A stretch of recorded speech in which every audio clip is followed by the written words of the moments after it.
for dinner? Burgers? After last week, no thanks. Avoiding foods due to fear of diarrhea, gas, bloating, stomach pain, or loose, oily stool?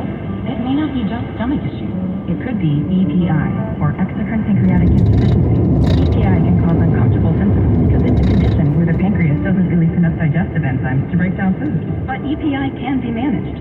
Use the symptom checker on identifyepi.com and talk to your doctor about your symptoms. That's identifyepi.com. Sponsored by AbbVie. Sometimes I struggle to get my body out for the day, but my mind is still running. So I take ZzzQuil. ZzzQuil, the world's #1 sleep aid brand, has a habit-forming product to fit you and your family's needs. Invest in a great night's sleep for the best you tomorrow. I'm awake and ready to take on anything. Better days start with ZzzQuil Nights. Explore our products at ZzzQuil.com. Use directed. Keep out of reach of children.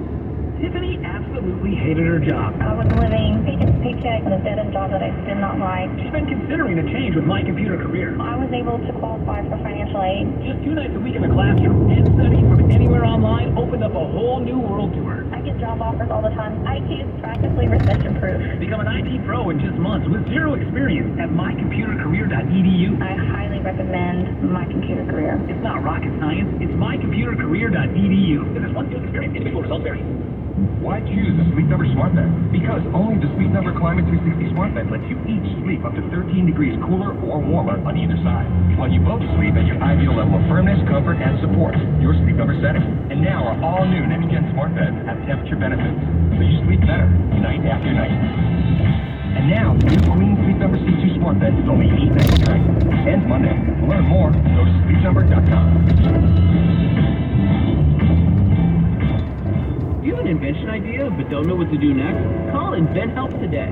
We have representatives nationwide who will explain the InventHelp process step by step. Over 10,000 patents have been secured through InventHelp's patent referral services. The InventHelp databank includes thousands of companies who have agreed to review new ideas. We've been helping inventors since 1984. Let's help you next. Get started today. Call 1-800-217-4380. That's 1-800-217-4380. Again, 1-800-217-4380. On the battlefield, there's a saying America's military men and women live by. Never leave a fallen warrior behind, ever. Off the battlefield, Wounded Warrior Project operates with the same goal. Wounded Warrior Project was created to help our men and women returning home with the scars of war, whether those scars are physical or mental. Wounded Warrior Project. We never leave a fallen warrior behind, ever. Learn more about what we do at woundedwarriorproject.org. Welcome to another game of Solo Squabble. Here playing for a brand new system from Solar for You are Leo, his wife Viv, and their daughter Chloe. Clark, how are you? Actually, I have some questions about the tree shoot at our house. Parents generally confuse why we need to go through all of this. A snow machine? Cool. Getting great solar shouldn't be like trying to win a game show. You deserve a partner who will do what's right for you. Call Energy Concept, the highest rated SunPower elite dealer in the valley. Now that's the power. Bonjour. Ciao. Hola. This November at Table Mountain Casino Resort, there's a total of $350,000 to be given away during Turkey Tom's Great Escape. Help your feathered friend during Double Your Free Play Down Under Tuesday, Pyramid Payday Wednesday, Bonjour Paris Thursdays, and Final Destination Fridays all month. It's lucky days and epic nights at Table Mountain Casino Resort. 3. From the back, Donald Trump holds a commanding lead in the primary. Only chance for the Republican rivals to shake up the presidential race may be in Iowa, where the caucus is over 2 months away. Joining me now is national political correspondent Steve Kornacki to take us through the numbers. Steve, what headlines are you watching? Yeah, Kristen, we've got a new poll this week with our partner out in Iowa, the Des Moines Register, looking at likely Republican caucus goers and how they are stacking up right now in terms of support. And like you said, what's true nationally, what's true in other big early primary seats is true in Iowa. An enormous lead for Donald Trump, far better than 2-1 over his nearest rival, or I should say rivals, because that is the other headline in this poll. Nikki Haley has moved into a tie in Iowa with Ron DeSantis. Some upward movement for Haley, but again, both of them light years behind Donald Trump, who continues to dominate out there. And we've got some new numbers we can share with you this morning that I think will help explain what goes into Trump's dominance and what goes into that rise we're seeing with Nikki Haley. So we asked Republicans in Iowa, what's extremely important to you? Extremely important to you in a candidate. And you can see here, nearly 3 out of 4 said the ability to beat Joe Biden. Electability is extremely important. Nothing else, no other trait, no other characteristic in a candidate came that close. We can show you how some of the others stacked up there. These are the other traits we asked about. But so, how about those voters who say electability is extremely important? How are they breaking in Iowa? Well, you can see it right here. They are breaking heavily for the former president, Donald Trump. And remember, electability was supposedly, according to his rivals, going to be his undoing. All of those Trump-backed candidates who lost in 2022, he lost in 2020, and his opponents thought this was going to give Republican voters pause. Our poll shows no evidence of that in Iowa. Where is Trump vulnerable in Iowa? Where has Haley made inroads? People who say the candidate who can work with the opposing party is extremely important to them. It's a smaller number than the electability sample, but it's a significant number nonetheless. And you see Trump leads with them. But look at that. Nikki Haley is within 10 points of Donald Trump. 33-25 on this question. And then what I think was interesting, we also looked at the people who said that having a candidate who is a person of faith is extremely important. How are they breaking? And on this one, Trump is nearly at 50%, towering above the field. Folks who say a person of faith is their candidate is extremely important. I think notable here, Tim Scott we've seen struggling in polls in Iowa and elsewhere. He, more than anyone, has made religious faith the centerpiece of his campaign, hoping to connect with those evangelical voters in Iowa. Doesn't seem to be connecting with the voters on this question, and I think that explains a big part of his struggles in Iowa and elsewhere. It sure does, and it all just underscores the durability of former President Trump. Thanks for that great stuff. Thank you so much. My colleague Dasha Burns is in Des Moines, Iowa, with news that could shake up the race there. Dasha, what do you have? Kristen, good morning. Will Iowa Governor Kim Reynolds endorse? It's the question that campaign reporters and voters have been asking out this primary, and we now have the answer. Reynolds will endorse a candidate, and that candidate is Ron DeSantis, according to sources close to both governors. She's going to make it official at a rally tomorrow night here in Des Moines. And Kristen, let's be clear about the significance of this. It's a major break from tradition. Iowa governors traditionally remain neutral ahead of their first in the nation's caucuses, and it's a high-profile break from former President Trump, who has already been repeatedly hitting Reynolds for what he sees as a lack of loyalty. Now, it's true that DeSantis trails Trump by about 30 points in Iowa, but this is perhaps the only endorsement that could actually be in the state whose result could set the narrative for the rest of the primary. Reynolds is wildly popular with Republican voters here, and support would give DeSantis some much-needed momentum in this Iowa, where his campaign has gone all in, and before he takes the debate stage, where he's going to try to separate himself from the competition on Wednesday night. All important questions. The list is fantastic. Dasha Burns, thank you so much.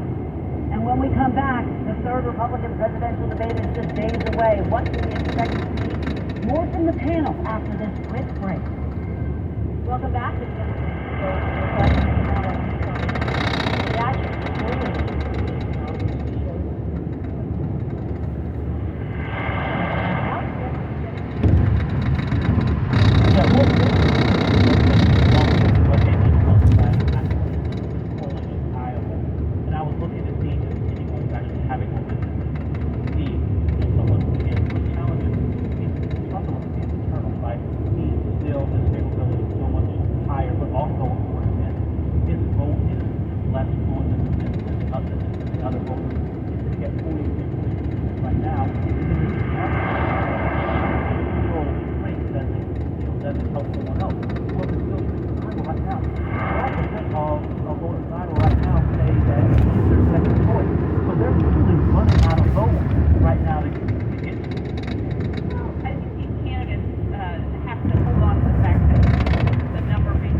about it. This is a place where you see former President Trump battling it out. And it looks like all of this is Trump's fault. Absolutely. Well, just Senator Rick Scott just told us. And that's the ran from a long time ago, but I remember interviewing Senator Scott in March this year. He wasn't willing to see someone supporting Trump. He was very outspoken about criticizing Trump affecting so many issues, abortion, state tuition, many other countries. So it's not the first endorsement that Trump gets from Republicans in Florida. So it's interesting to see how just a year ago, Ron DeSantis was winning such a large margin in the election. Using the grip. Police reported ahead. I think this year is sort of the backdrop to Wednesday's debate. All of this, and even more forward, I want to show you this because it's pretty stunning to look at. This is from the College poll, which shows that Trump leads by 5 numbers. It's critical swing state. And of course, you have this week where Trump will be talking about Sarah, he's going to go to the ballot there. And guess what? On Monday, he support his fraud trial. I spoke to one of his allies today. Police reported ahead.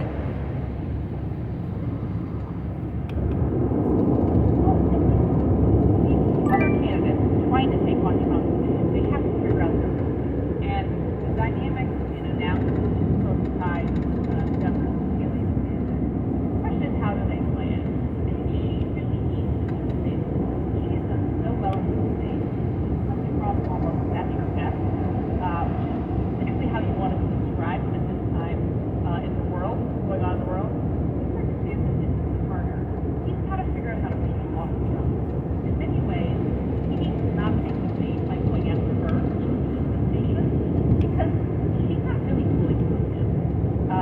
He needs to pull for Trump. He's got to figure out how to bucket Trump, bracket Trump, and pull him off of her. That's you have to think of right of trying to get the Trump voters that they're probably behind. Well, I would argue that they've helped Trump in many ways. If you look at polling here in Iowa, for example, you look at the strength. I mean, Trump has a big advantage of all the strength. He won the last people, but also it's part of people. That's something. Yes, the most important strength there is, and they think so by. And by the way, Trump has a big advantage there, but the whole field has helped him because they've said that he has. They've all wanted to be divided. So from that goes to say, well, he's already been divided. What's my rationale for voting for you? I like to put what Sarah said as the dynamic. This is the two candidates who like to look at as the alternative to Donald Trump. Where it's the focus, and especially because Trump's not on stage, they go and turn on each other, become the second place candidate, still trailing Trump by significant amount, not willing to challenge Trump directly, in part because some of the things he can say, he's willing to go challenge the front-running candidate, whether it's the indictment or the felony, wonders what will decide it. Loves to do that. Right? I mean, time is running out, so they have to. I think the candidate has been very successful right now. They're good alternatives. But they just have to prove that these are two people waiting for. These got candidates that Amy pointed out, Senator Scott, Governor Christie, they need to start to break through here. Yes. And Chris Christie has the ability to do that. He's probably the most skilled debater on the stage. We need to be looking for that as well. Before we go, join us to NBC's Republican presidential debate Wednesday night at 8 p.m. Eastern 5 p.m. Pacific, right here on That is all for today. Channel, thank you for watching. We'll be back next week because if it's Sunday, it's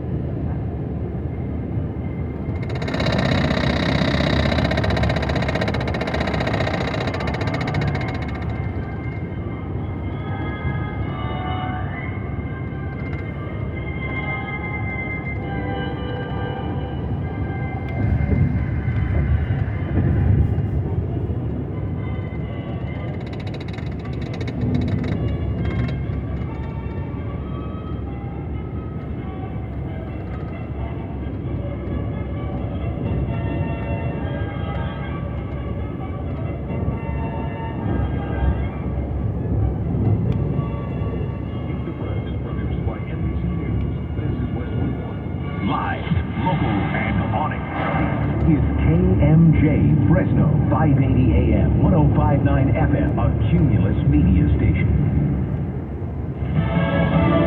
Northern Israel on alert. I'm Ann Carrick, Fox News. A concerned possible attack from Hezbollah fighters. Certainly high tension tonight. There's an infiltration alert by Israel. That is a warning for northern communities that Hezbollah fighters might be trying to infiltrate across the border into Israel. Also a barrage of rockets coming from Hezbollah fighters hitting several towns in the north, including Kiryat Shmona, which has been hit by at least 6 rockets so far. Residents there told to stay in their bomb shelters for the time being.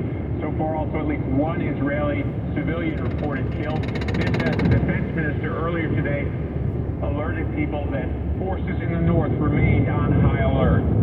We have no interest in a war on our northern border, but we are prepared for every possible mission. The Israel Air Force is preserving its capabilities to defend the north against Hezbollah. Fox's Steve Harrigan reporting from northern Israel. In Washington, D.C., Saturday, protesters called for a ceasefire in the Israel-Hamas war.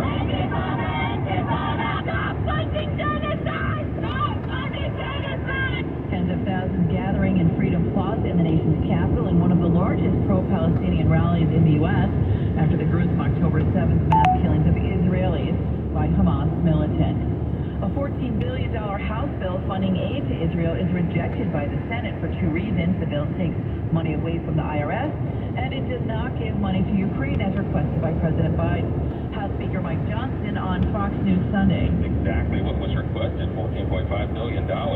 What they don't like is that in the House, we're trying to be good stewards of the taxpayers' resources. The Congressional Budget Office says IRS funding cuts will add to the deficit and lead to nearly $27 billion in lost revenues. America is listening to Fox News. I'm Dan Farino, co-host of The Five and co-anchor of America's Newsroom. Join me for my brand new podcast, Farino on Politics. Listeners of Everything Will Be Okay will gravitate toward this podcast too. Every Monday, I'm going to talk to people I trust in politics as they tell me what they're seeing and thinking in the 2024 election cycle. As they prep me to cover the upcoming election, they'll prep you, the voters, too. Make sure you subscribe to this series on FoxNewsPodcast.com or wherever you download podcasts and leave a rating and review. From the Fox News Podcast Network. Hey there, it's me, Kennedy